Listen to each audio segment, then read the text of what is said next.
अस्सलामुअलैकुम, मेरा नाम है हुनैन इरफ़ान और आप देख रहे हैं हुनैन इरफ़ान यूट्यूब चैनल। ये हमारा HTML का कोर्स चल रहा है और ये इसकी 13 वीडियो है। पिछली वीडियो में हमने आपको एंकर टैग के बारे में बताया था और ये बताया था कि इसे न्यू टैब में ओपन कैसे करते हैं अगर हम किसी भी एंकर टैग पर क्लिक करें।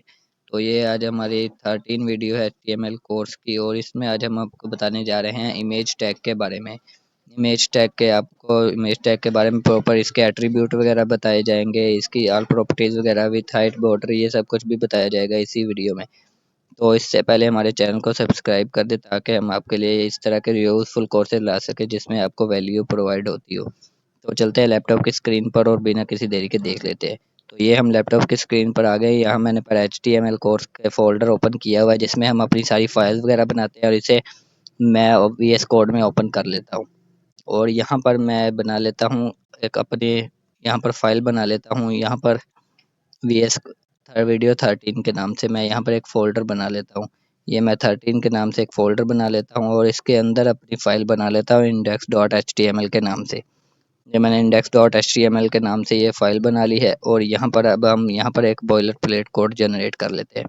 ये मैंने एक बॉयलर प्लेट कोड जनरेट कर लिया है और यहाँ पर इसका टाइटल दे देता हूँ वीडियो 13 और इसे यहाँ पर ओपन विद लाइव सर्वर कर लेते हैं।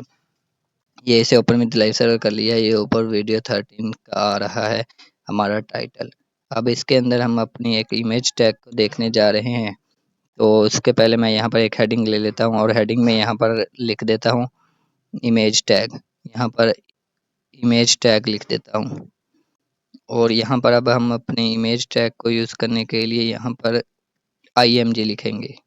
ये हमने IMG लिख दिया और इसके अंदर ये SRC और आल्ट क्या है ये भी आपको बताता हूँ।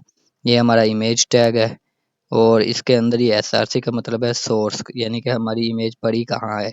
और ये जो आल्ट है इसका सिर्फ यही यूज़ है अगर किसी वजह से हमारी इमेज शो नहीं हो रही हो तो उसकी जगह पर क्या टेक्स्ट लिखा आना चाहिए। तो मैं यहाँ पर एक अभी हमारी डायरेक्टरी में कोई इमेज वगैरह नहीं पड़ी तो मैं यहाँ से एक इमेज यहाँ से उठा लेता हूँ। मिसाल के तौर पर मैं यही इमेज यहाँ से उठा लेता हूँ, इसे यहाँ से कॉपी कर लेता हूँ और यहाँ पर अपनी डायरेक्टरी में जाकर डाल देता हूँ।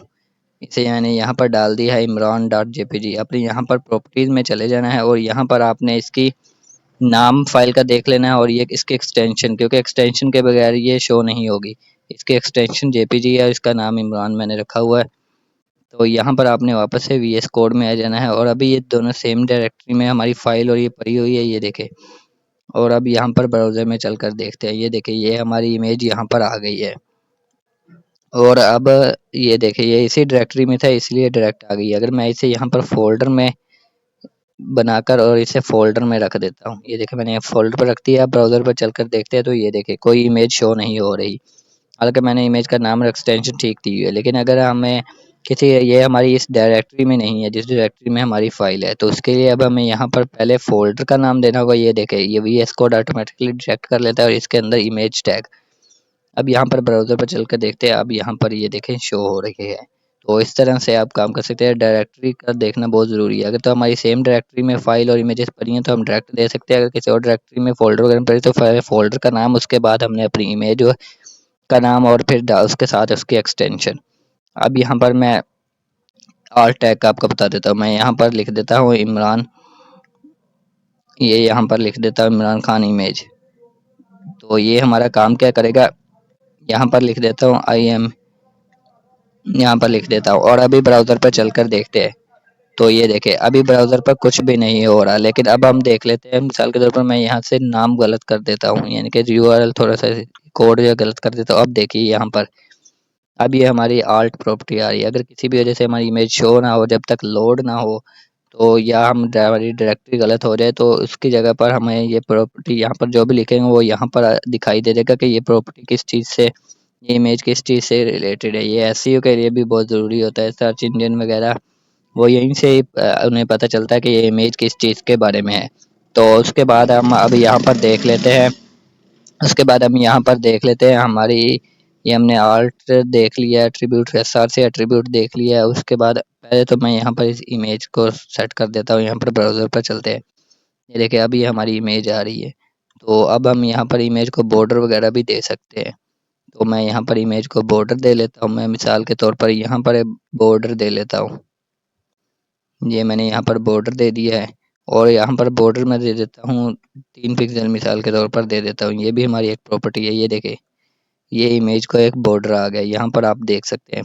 अगर मैं इसकी बॉर्डर का साइज थोड़ा सा बड़ा करता हूँ, शायद फिर आपको सही तरह से समझ लगे। ये देखें, अभी ये इसको बॉर्डर आ गया है।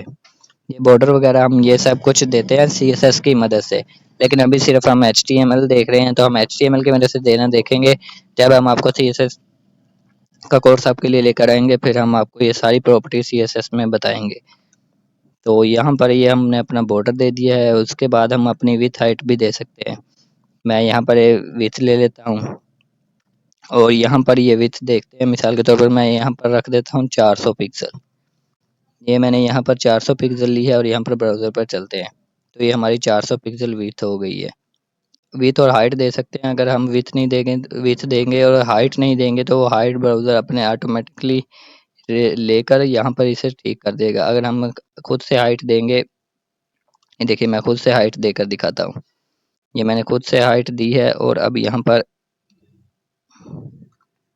इसमें पहले यहाँ पर स्पेस दे लेते हैं। मैं यहाँ पर अब यहाँ पर हाइट ले लेता हूँ। ये मैंने यहाँ पर हाइट ले ली है। मिसाल के तौर पर मैंने 200 पिक्सल हाइट ले ली। अब यहाँ पर ब्राउज़र पर चलकर दिखाते हैं, तो ये देखें, ये इमेज ख़राब सी हो गई है। यहाँ पर अभी के लिए बॉर्डर इसका हटा देते हैं। तो मैं यहाँ पर बॉर्डर इसका मिसाल के तौर पर 3 ही कर देता हूँ और अब ब्राउज़र पर चलकर दिखाते हैं आपको। ये देखें, अब हमारी ये इमेज बिल्कुल ख़राब हो गई है। मैं आपको यही सजेस्ट करूँगा, या दोनों में से आप एक चीज़ का इस्तेमाल करें। या तो आप विड्थ का इस्तेमाल किया करें या हाइट का, आपकी रिक्वायरमेंट के हिसाब से हो सकता है। दूसरी चीज़, अब ब्राउज़र खुद ब खुद डिटेक्ट करके इमेज ठीक कर देगा। लेकिन देखिए, अगर मैं यहाँ पर विड्थ को हटा देता हूँ यहाँ पर थोड़ी देर के लिए और अब ब्राउज़र पर चलकर दिखाते हैं, तो ये देखिए अब इमेज बिल्कुल ठीक नज़र आ रही है। इसी तरह अगर विड्थ को लगा देते हैं और हाइट को हम हटा देते हैं, तब भी इमेज बिल्कुल ठीक ही लगेगी। ये देखें, अभी भी इमेज बिल्कुल ठीक लग रही है। लेकिन अगर हम दोनों को लगा देते हैं, तो फिर हमें सब कुछ देखना पड़ेगा। इसकी रेशियो वगैरह क्या है, उस हिसाब से सब कुछ करके फिर हम यहाँ पर मिसाल के तौर पर मैं 500 करता हूँ। ये देखें, अभी बहुत ज़्यादा लंबी हो गई है।